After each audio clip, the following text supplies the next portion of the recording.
একদিন এক রাজামশাই স্বপ্নে দেখলেন তার মুখের সব দাঁত পুড়ে গেছে।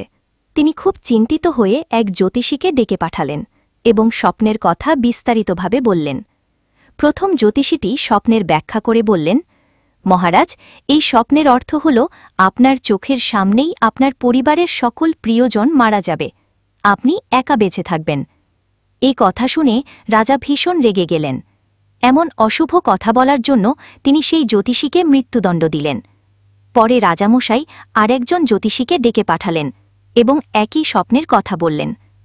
দ্বিতীয় জ্যোতিষীটি মনোযোগ দিয়ে স্বপ্ন শুনে মৃদু হেসে বললেন, মহারাজ, আপনার আয়ু আপনার পরিবারের সকল সদস্যের চেয়ে দীর্ঘ হবে, আপনি দীর্ঘদিন সুস্থভাবে রাজত্ব করবেন। রাজা খুব খুশি হলেন এবং আনন্দের সঙ্গে সেই জ্যোতিষীকে পুরস্কৃত করলেন।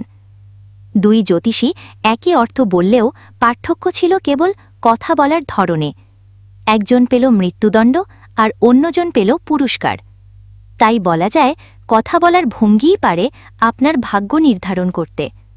মধুর ভাষণ মানুষের হৃদয় জয় করে, আর তীর্যক ভাষা আনে বিপদ। সুন্দরভাবে কথা বলা শুধু সৌজন্যের পরিচয় নয়, এটা এক বিশেষ গুণ।